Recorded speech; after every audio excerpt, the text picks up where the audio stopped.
Welcome to another episode of Relentlessly Resilient, where real people share real-life experiences and the tools they develop to live their best life.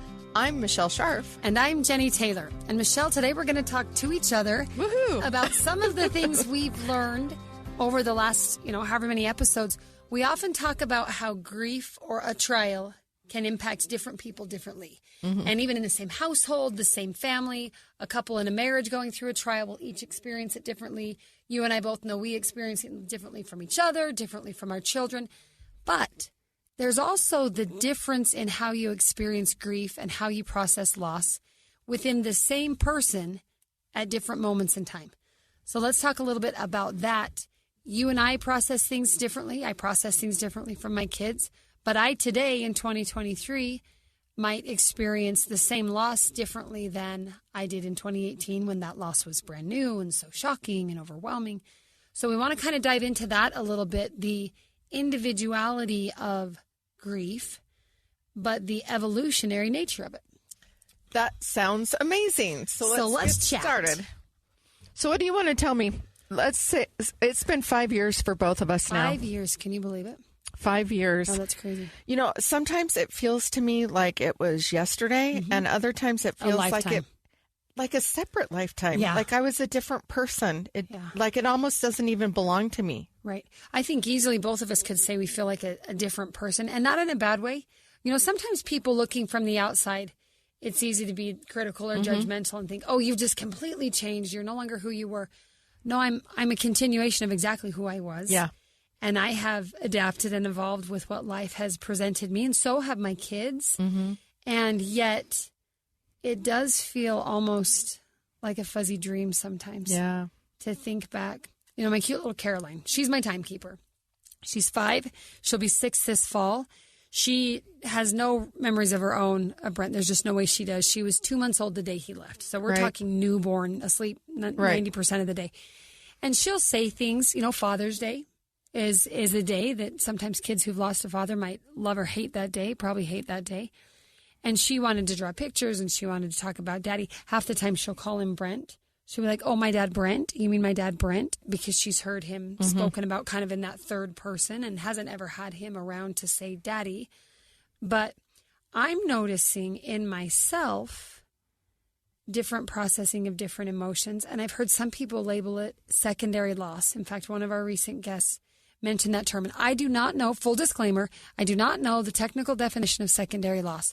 But what it triggered in me was thinking that it's not just the loss of the person who is now buried in the ground and no longer here, but the loss of the opportunities you didn't get in the future.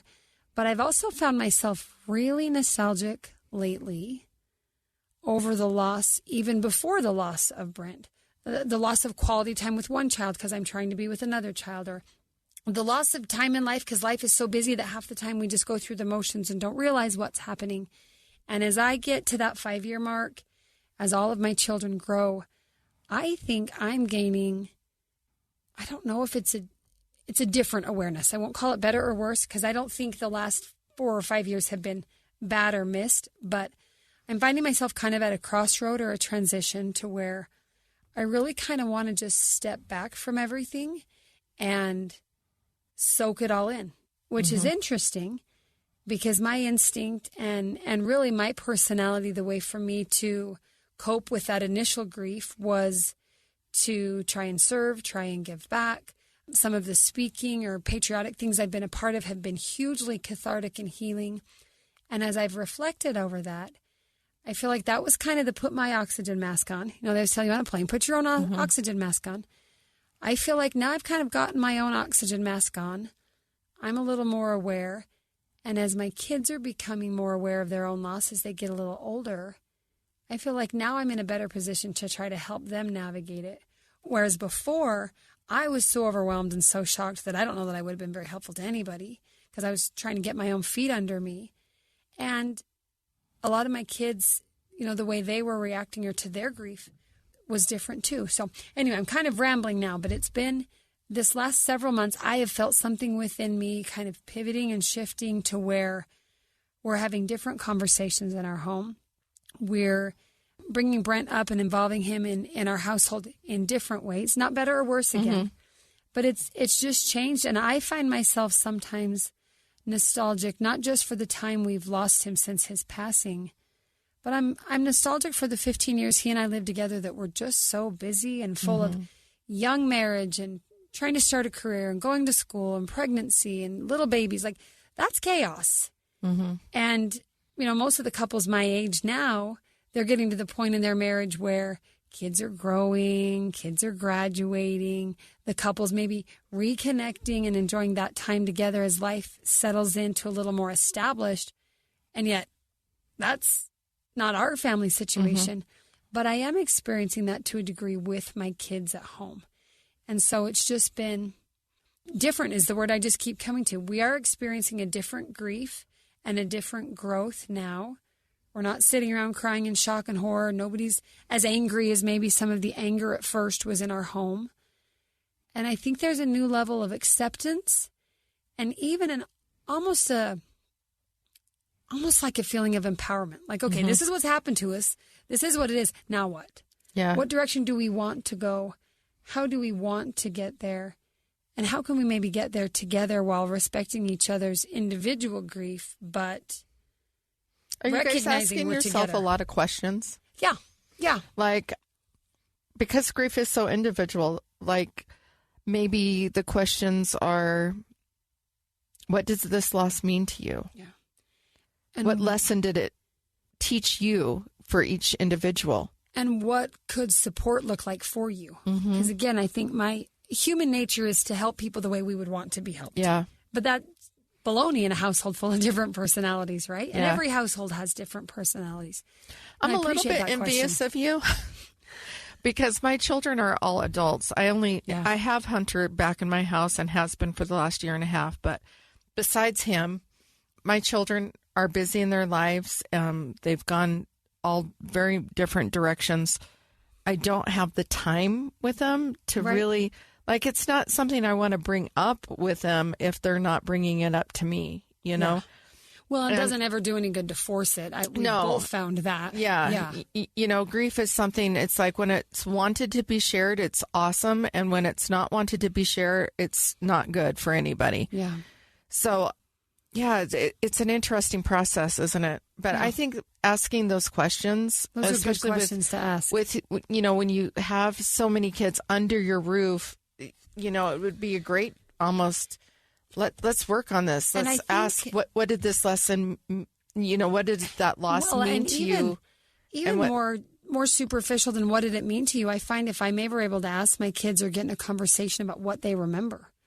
How did they even experience it without even processing the depth of the meaning? Right. The memories of what the funeral was like. Well, and some kids are not at that level, but your older kids are. And my older kids can be. You can ask them, like, what are the lessons learned here? Because in asking the question, they might not have ever even developed a thought of, have I learned a lesson here? Yep. And they might start seeking for meaning. Right. And helping them find that.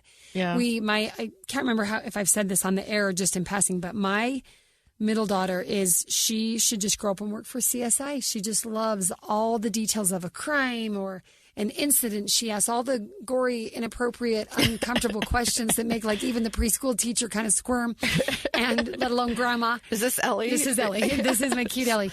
We recently had a friend of ours, a family friend, who was older and passed away, and I was telling the kids I'd be gone to the funeral and the viewing. I think visitation, some people call it. And I was explaining to her that I was going to go to this and I'd be back and the kids could just stay home with each other. And she asked me about the viewing part. And she said, will you see his body in the casket? I think she called it a coffin. Will you see the body? I said, well, that's kind of up to the family and how they do that. And turned out they did. They had an open casket, wonderful older gentleman, all dressed in his military uniform and kind of displayed there for all guests to see. But then Ellie asked me, she said, well, why didn't we do that for Dad? And I'm like, well, we did. We had like a 3-hour viewing. What are you talking about? The whole world was there. She doesn't remember that at all. She doesn't remember that there was But there actually wasn't a viewing, was there? But there wasn't an open casket. Right. And that was very intentional.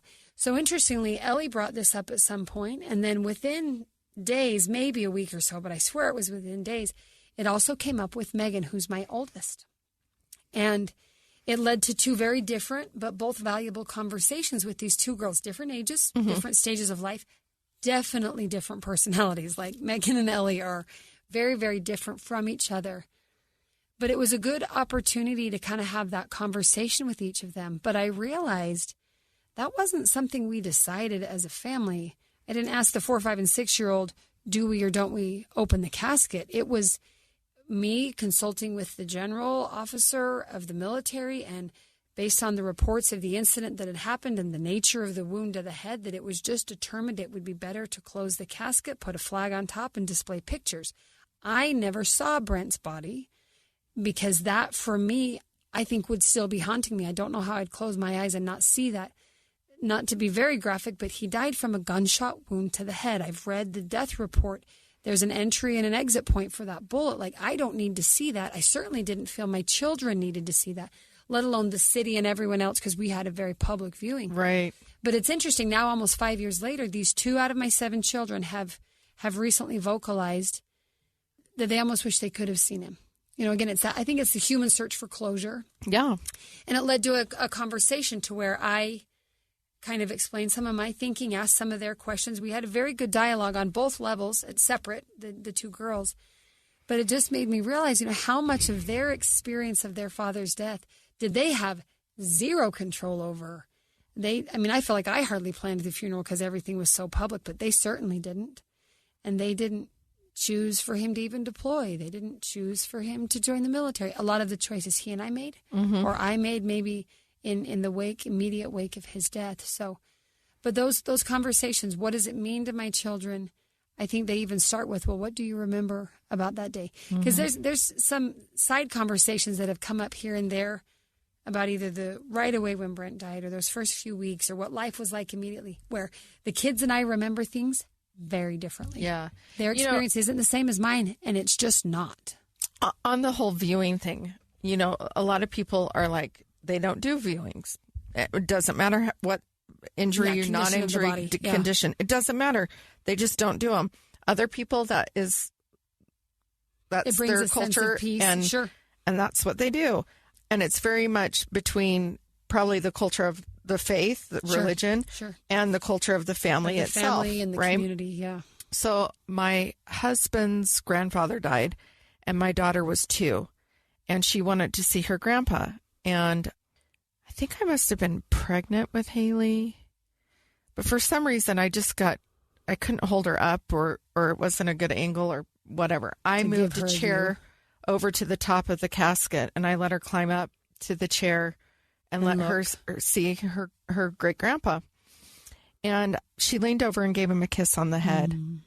And I later heard that my mother-in-law was really bothered by that. Interesting. That she didn't feel like it was appropriate for a child that young to view a dead body and to also kiss it, to touch it, that she actually kissed his head. I didn't see anything wrong with it at all. Yeah. And I'm this way with sexuality. I'm this way with a lot of areas of my life. I'm very open. This is what it is. Very direct. There's no shame. Sure. There's no shame. And I felt that we had spent a lot of time with that great grandpa. And I wanted her to understand why he wasn't going to be there any longer. And we were there the day that he died, although I don't remember having my young children with us. And when they came and got his body from the house. But I'm like, it was just a part of what it was. Right. Interesting. And so for me, I didn't care that it bothered anybody else. And I just figured. But I think that's the acknowledgement that it can, something that might bring one person peace and comfort and closure. I hate the word closure, but you know what I mean. Right. To one person might be. There is a little bit of closure in that, right? Like for me, I do need to touch a body. Like I've been to several. If I was close with them, as soon as I touch their body, I can feel that there is no spirit. That is no longer the person. Yeah, okay. It's like my brain says connected, gone. Yeah. And it's like my brain closes off, and there is some closure there. Acceptance. Yeah, accept this person's no longer here on this earth. So it's really interesting. We're going to close up this for just a second. We'll be right back.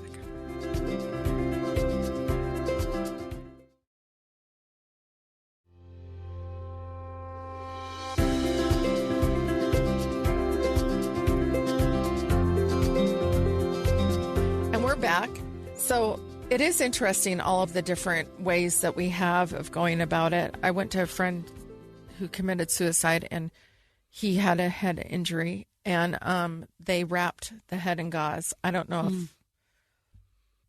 exactly what that was. Sure. I mean, I'm sure it was the injury. They didn't want it to be seen. I don't know exactly injury exit. I don't know anything about that. It was a bit of closure for me, but also a little bit disturbing, even though it was completely covered and it was wrapped in gauze. I think what you've hit on is different people can process that differently, and that's okay. And it's not one is right and one is wrong. So I said I did not see Brent's body, but many of Brent's family and one of the members of my family who chose to did. We made that available. I did not make that available to my young children simply because of their age. And I told my girls, I said that, that's something I can't undo. Right. I don't necessarily expect them to agree with me. They might say, hey, I wish my mom would have, and in which case they'll maybe live with that for a long time. But I did want them to see my thinking behind it, and then we can respect the fact that we might think differently about it. Yeah. And so I think that's where I've been lately. And I'm sure a lot of it's because Megan just graduated. Right. She's the first to leave. She's about to leave. Caroline's going to kindergarten. Time continues to march forward. Megan's getting to the point where she's joking about me remarrying as long as there's enough money involved, which I know she's totally joking. But then my littler kids, I'll hear different things. There'll be one of them who'll say they want to. Ellie, again, at one point said she wanted me to remarry because she wanted to have a dad again. Mm-hmm. But then the same little Ellie, not long later, she has some friends whose parents just got divorced. And they must have had with the little friends some conversation about remarriage, because then she was very nervous that would mean she'd have a new dad instead. Mm-hmm. And so we had the conversation that if there ever were another stepfather type of figure that would never take away, your father will always be your father. But again, those conversations that the timing wasn't right, or the opportunity didn't present itself. I don't feel like we've swept anything under the rug. I've just been impressed at how life has unfolded for the past 4.5 or 5 years, to where I've seen each of my kids kind of evolve. I've evolved. The world has evolved. I mean, Michelle, what is different about 2023 from 2018? Right. Everything. We're talking pre-COVID by a year and a half, and the world changed. We've had a generational shift in less than 5 years. John and Brent might not recognize America today. The world today. It's so different. Absolutely. And that's all played into this Brent process. might be wondering all kinds of things, like why he chose to serve, what's going on. I've asked myself government policies. How might he responded to this or COVID, responded to that. Yeah. Federal policies on COVID vaccines. Mandates, and like where military. would he... I think about those things all the time, too. My husband was very libertarian in his politics, super conservative. I would say way more than I am. He loved Trump in 2016. I wonder, would he love Trump today? The same. I wonder how that would have played out in our marriage. What would that look like? Yeah. So I wonder about all of those things, but, sometimes it's hard not to. Yeah. And I think it's okay to let yourself wonder, and it's also okay to say, and it kind of is a dead end. Right. I think I shared recently that it's almost kind of fun to kind of go, I wonder what that would be. Yeah. But then it has nowhere to go. Well, it just has nowhere to go, because ultimately you don't know. I don't know. I never will know, because he's not here, I didn't and know I can't Brent ask him. in this environment. I'll say that with teenagers, I would my teenagers respect or obey or listen to me better or worse than if Brent were here? Hard to say, But I found... Do you find yourself... I do this a lot. Do you find yourself going, oh, what would Brent do with this kid right now? All the time. So instead of saying... sometimes I want to pass it off and say, your problem, honey, I'm done. Right. And sometimes I want to be like, ooh, you better be here to back me up, because... Right. Yeah, it's both. Yeah. Instead of asking myself so much what he would have done, I asked myself, what would John tell me about the situation? Because how John and I parented and connected to each other was... We'd climb into bed, and the first 15 minutes of being in bed was like a digest of recapping the breakdown of the family, of what the relationships, what was going on, the dynamics, and what I was struggling with. And usually he had great advice for me, and then that would help me relax and be able to go to sleep. Just let it go for the night. So John, if I didn't climb into bed before he did, he would fold his arms over his chest and be asleep. And be asleep in 30 seconds. And then I would toss and turn for an hour or two. But he learned to do that with me. He learned to give me that 15, 20-minute digest And then it would shift, and like maybe we would watch a movie or, other relationship. Okay, so that's interesting. Other relationship. I love you. So that's interesting because we've talked about that, how you and I feel like we've grown and we're different people than we were. There are times when I look back in those moments, I think, man, I wish Brent were here. What if Brent were here? But I've also found my own strength in recognizing he's not here or physically. I don't think anybody is surprised to hear me say I still believe he's a part of the existence of my life. Yes. I believe in a life after believe death. That too. I believe the energy and the influence continue. So I'm not just caveat that I don't think he's gone, but he's not here. Let's be honest. He's not in that bed next to me. Right. He's not sitting down to dinner with us, and he's not ever coming home from war. And we don't Megan often expressed. Get direct words, right? No. But you think influence, or based on the conversations we had, what might he think? But I've also gotten to the point where I'm learning, and I think that's kind of the transition of this summer and this last little while. And you've helped me, and other people that I've talked to, just little snippets of conversations that have kind of resonated in my ears, have helped me realize, but I'm the parent that's here. And I can continue to be influenced by Brent and the wonderful relationship we had and the brilliant man that he was. And I can also make decisions as a mom. And I can have my own 2 feet to stand on. Because I'll tell you, sometimes it's easy, and maybe I've mentioned this before too. It's easy to just magically assume that if Brent had not died, life would be then perfect. Because clearly that's the only thing wrong. Right? And maybe I've shared this before too. Today's a day of a lot of reflection. Lincoln and I, my oldest son, particularly when he was in his anger of anger, which lasted kind of a while. Heaven bless his friends that helped pull him out of it, plus just maturity and growth and time. But there was one day he was just angry, and I was just angry, and I was sick of the anger. Like, hey, I lost your dad too. Like, knock this off, right? And I said to him, would you treat me like this if your father were still alive? And he looked straight at me and said, I don't know.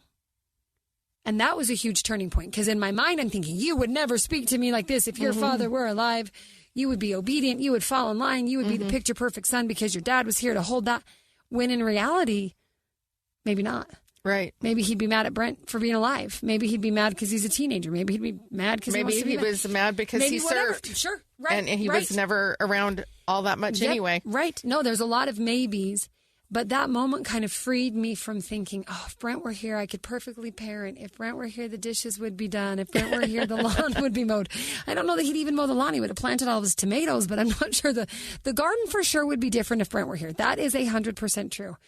But I think I've gotten to the point now, again, it's that oxygen mask. I don't know that I realized that first year or two after Brent died, how badly I was struggling just to breathe. Yeah.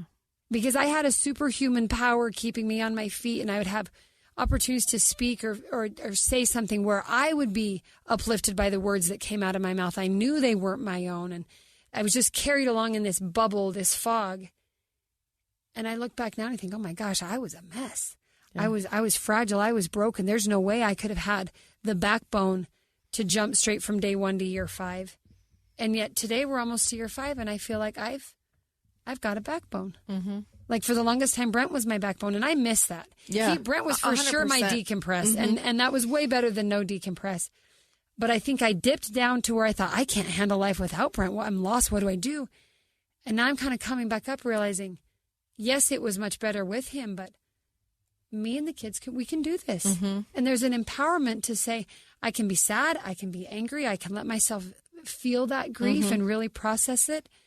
I can also be very nostalgic and reflective for a time, and then I have to kind of shake it off because I'm turning into just a puddle of what if, and that does no good.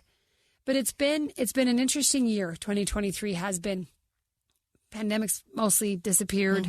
We're coming out of a lot of those things that were the initial darkness, and I think I'm kind of proud of us. Like I look at my kids, and there's things they do that drive me crazy that maybe I wish they did or didn't, but they're doing well. They're doing great. Focusing on kind of what we do have. Father's Day, I got a whole bunch of pictures and just printed them because most pictures are only digital. Printed a whole bunch of pictures of all the kids from all the way to Caroline to Meg, gave them each kind of their set that had Brent with each of them, and just let them kind of do their own thing with it. I wasn't sure how to one size fits all it. Like, we're not going to all just look at pictures of dad and laugh or cry, but hey, here's some for you, here's some for you. And they each reacted their own way. But at one point during the day when we were all in the kitchen and eating together, there was kind of a moment that arose where I just found myself saying something like, I'm just really sorry that your dad's not here. Like, I'm sorry for you. I'm sorry for each of you that you don't have a living father. Like, that makes me sorry. And I hope that at some point today, you also recognize the fact that you have a really awesome father. Like you said several times with John, they didn't choose to leave. They didn't abandon us. They haven't forgotten about us. I know it hurts them to be away from us. And there was kind of this beautiful moment with me and my kids is where some memories make you laugh, some memories make you cry, some memories in between. But we realized even though they don't have a living father, they're pretty lucky to have a father that loved them, that when he was there. And anyway, so I feel like we're getting our legs under us. We're able to have more open conversations. There's a little distance between everything happening and the pandemic and all of that.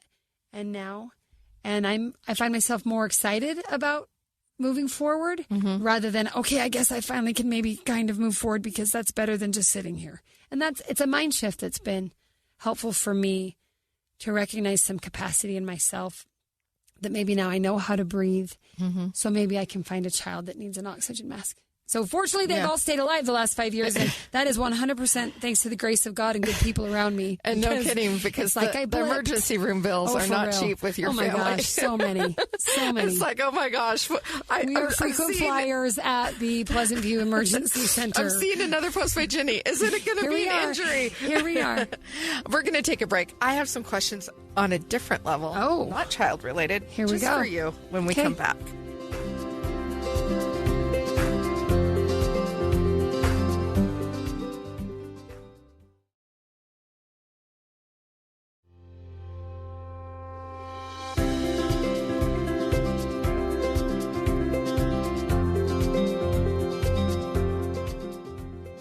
And we're back. Jennie, all of the things you talked about, I totally relate to. Like, it's a process. It's a journey. It is so unique and individual. But I wanted to talk about more personally, directly to you. I feel Michelle just like staring into my soul. For those of you listening, picture Michelle staring into my soul. We've actually talked about this last week after our podcast, and we were out on the street. But you're this really active Mormon, and in the culture of being an active Latter-day Saint, your role in the house was to be the mom. You stayed at home, you raised these kids. A lot of all of that fell on you as he was out not only doing his duty as a father and as a member of the church and as a mayor and then as a soldier. Yeah. And then he was gone a lot. So a lot of that burden, a lot of what you are doing is a continuation as if he was on deployment anyway, right? And sometimes it does, you get kind of caught in that moment like, hey, we're used to Brent not being here. Right. Just usually planned he'd come back sometime. Right, yeah. Exactly.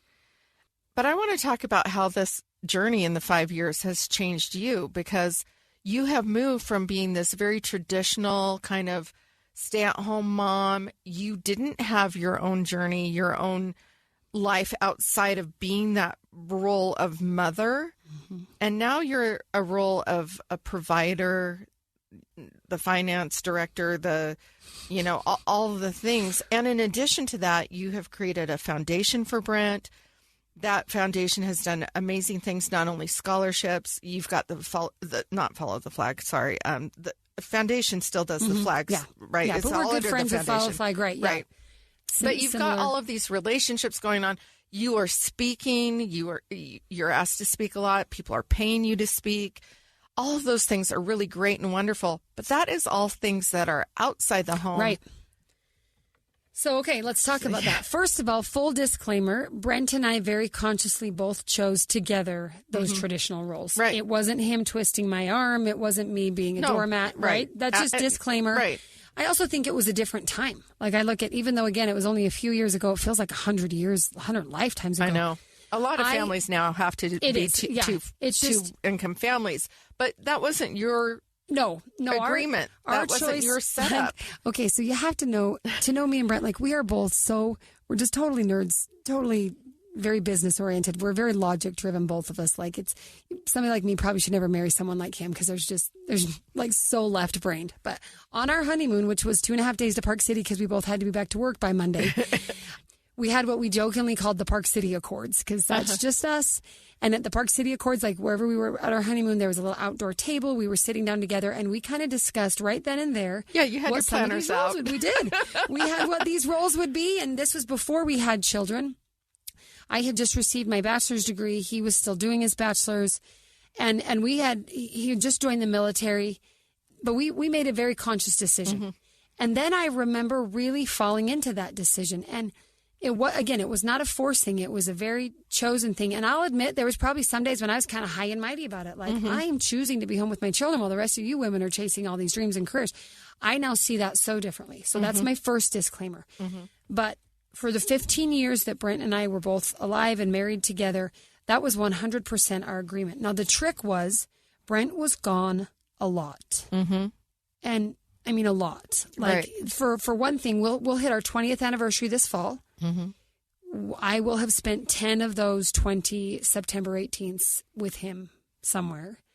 I will have spent 5 of them with him away to war, and I will have spent 5 of them with him under the ground. Like, so that's 10 of the 15 already, and 15's not that many to start with, although it's more than many. Another caveat. So when Brent died, and all of a sudden the world presented all of these opportunities that I really felt were God guided. Like, and that's my faith, and you can question it if you want, but I will never question it. There's no judgment. I mean, we all get to choose, right? Yeah. In the faith I believe in, we believe a lot in callings. You're called to serve as a teacher with the little children, or you're called to serve as this position or that position. I really felt, and it was early on, I remember kind of being bitter in the first part of my grief, because I just wanted to go home and like process my own grief and be with my kids, and I kept being pulled so many directions.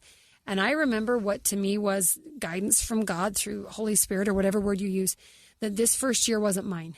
It belonged to America, and it was this opportunity to kind of open a viewpoint of a fallen soldier in a way that most people prefer privacy. Now, I'm not going to lie, privacy would have been pretty epic.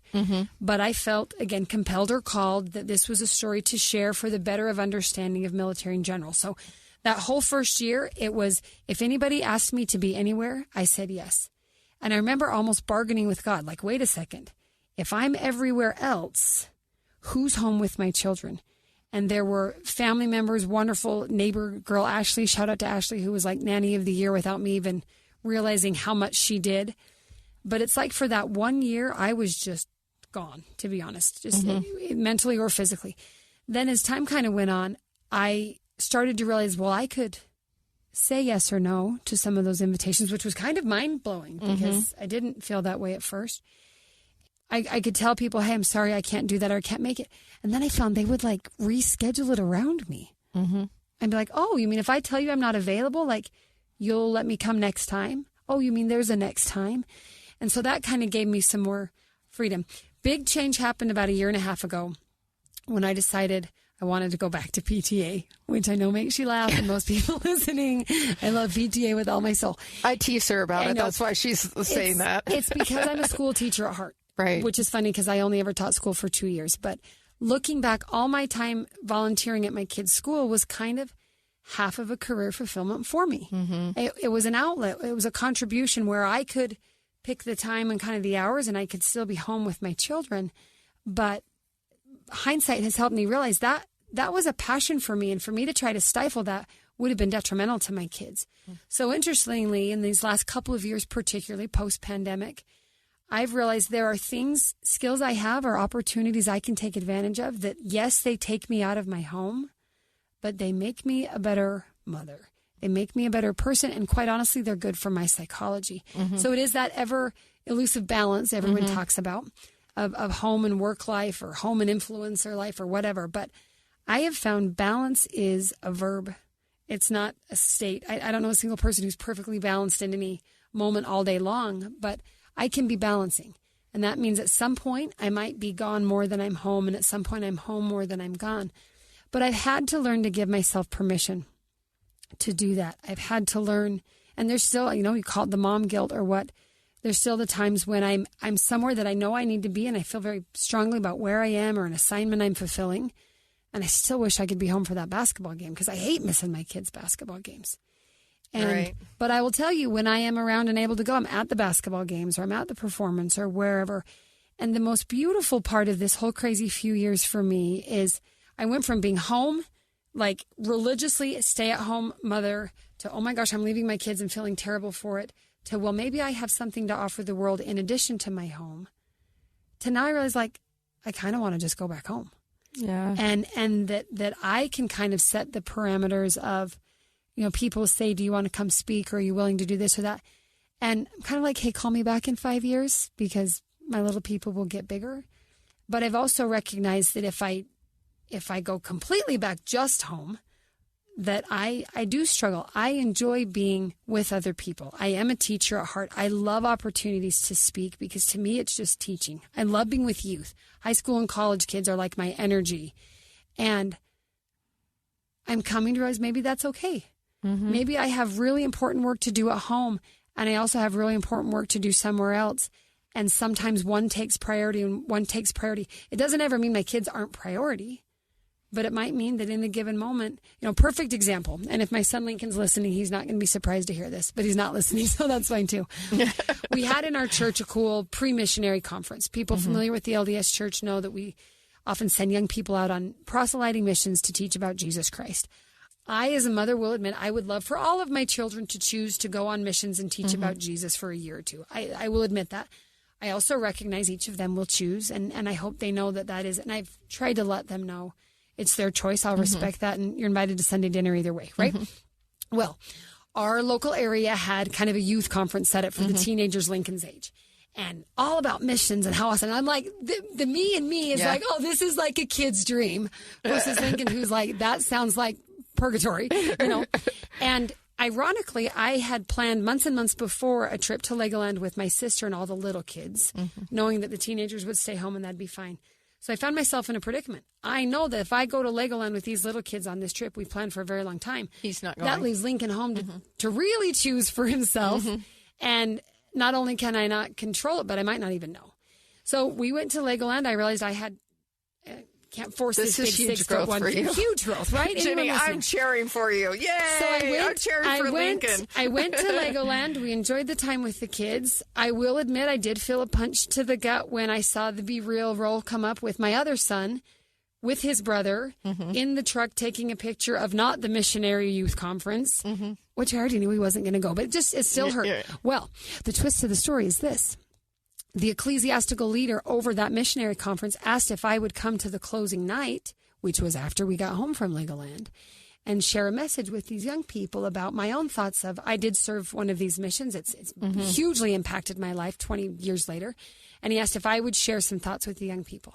And I was like clapping with excitement. I've never been so happy for a free speaking gig in my life. But in the moment, it was also the punch in the stomach to, but my own kid's not going to be there. And so I arrived at the event. I had so many ideas. I was so excited to share. I was just thrilled. And I walked in the building and felt that punch. So like, why does this matter? I mean, in our culture, we say over and over again, no success can compensate for failure in the home. And I've failed in the home and I'm beating myself up. My son's not here. And who cares if I can inspire these other kids, if my own kid, and this is the narrative in my head. And I had to push through it. That's the growth. I still went in. I sat and ate with those young people. I had to set Lincoln aside and let him be Lincoln and accept the fact that it was his choice. And I can't say I believe in choice and then not give him a choice. And then I spoke to these young people. I spoke like 20 minutes. It wasn't like this big thing. I know for a fact I gave a powerful message.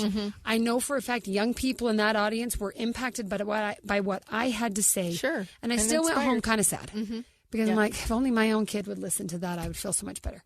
But it was later that night, when that same ecclesiastical leader was thanking me for the remarks, that I realized, like, yes, my kids are my kids, but also kind of we all live on this same giant planet. And I can't not contribute to someone else because I'm so worried that that same contribution doesn't fit my own kid. Because hopefully somebody else's contribution is going to influence my kid in a positive way. And most likely to whichever is his way. Right. Which isn't my way. And that, again, like you've said before, we can logically know something and still have a hard time stomaching it. Like, I logically know all of this, But this was very recent, very practical. And very real. And very real to where I could say, you know what? And it's okay that you felt hurt and you wanted your child to be there. But I didn't need to just go home and just sit by Lincoln and say, Lincoln, here's what I would have said if you came tonight. Right. I could let him not be there. Mm-hmm. I could share what I had to contribute to someone else. And then I could trust in the whole giant karma grand scheme of God's plan that we're all on this journey and we have to be ourselves and we have to be impacted by what impacts us. And me lecturing Lincoln's not going to do one bit of good. Yeah. But me not sharing with those young people in that audience who chose to be there, that wouldn't have been very good either. Yeah. And so I'm feeling more confident that, of course, my top priority are my children and my home.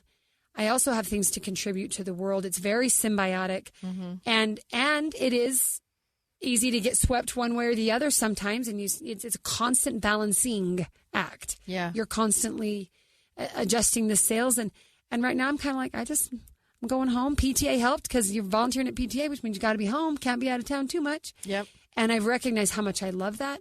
I love being with these young people. I love being with the teachers. My teacher heart still gets energized by that. And there's ways I can give more to my children by letting myself also be contributory to the world around me. And Absolutely. I don't know that 20-something-year-old Jennie knew that. Yeah. I think 20-year-old something Jennie felt home was home, and that was the most important. And because it's the most important, I'm putting up the walls, and that's where my contribution stops. And I would say the home is the most important. It is. But how we get to having the best outcome for what is most important can be very different from all of us, just like our grief journeys. Just like our grief journeys. And just like the evolution of our lives post-grief, the evolution of parenting is kind of the same thing, right? I don't for a minute regret those 15 years. I don't think, I should have been teaching school. I should have been, no. I was where I was, where I was guided to be, where my heart and what was right for our family and our dynamic and our relationship. And that is still true today, even though it looks very different. And that, I think, is the permission I've learned or am learning to give myself, that what's right for a time what did our recent guest say? What works today might not work tomorrow. Yeah. What's right today might be different tomorrow. And that's okay. Absolutely. And that's where I'm getting growth and evolving in my grief and evolving in my own journey. Again, it's almost empowering. I feel this exhilaration, like I have something to offer the world. Of course, I ought to offer my children something. And I'm not naive enough to think that my teenagers are only going to listen to me. In fact, they're probably going to listen to anybody but me. So, anyway, exactly right. Good journey. That is so awesome. Thank you for sharing. Thank you for letting me ramble on and on. Michelle, by the way, Michelle is a fabulous life coach. If you don't know this, she's just become like officially completely certified through the Jay Shetty School of Coaching, which is top of the top.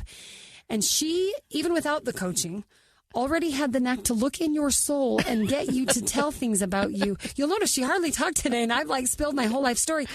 There's something about you, Michelle, that invites self-respection in a verbal way that I just leave feeling like, oh, that was good therapy. Thanks, Michelle. I'm sure you should bill me. But if anybody's looking for some life coaching in resilience and self-awareness and parenting and in motherhood and just life at all, call Michelle, because she will look into your soul and you will leave feeling better for it. So that's my plug. It's definitely a gift, and it's one I've had my entire life. And now I've just decided to embrace it and understand that this is my role. And it's my purpose. And a gift you've had your entire life that you've decided now to embrace. Another T-shirt. We really got to get the merch going. Okay. If you've liked what you've heard today, you can subscribe for free on any platform where you follow your favorite podcast. Give us a rating and a review. It helps us move up. And I don't know if you all know this, but last November we were 28th on Apple for self-help podcast. Isn't that crazy?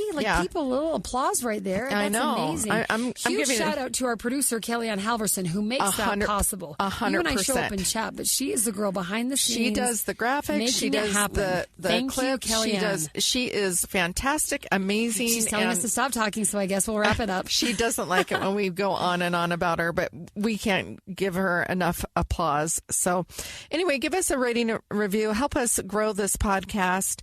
If you have a story that you'd like to share with us, there's a little tab at the top of the Facebook Relentlessly Resilient page. Just click on it.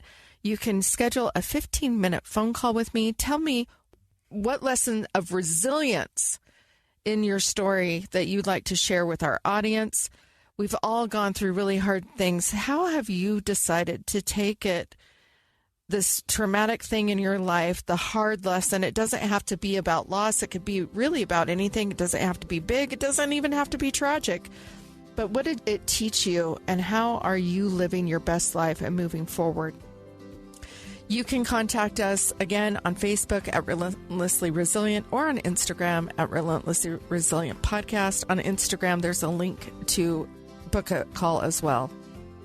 And whatever you do today, remember to be kind. You have no idea the struggles other people are dealing with in their lives. Have a good day, everyone. Bye-bye.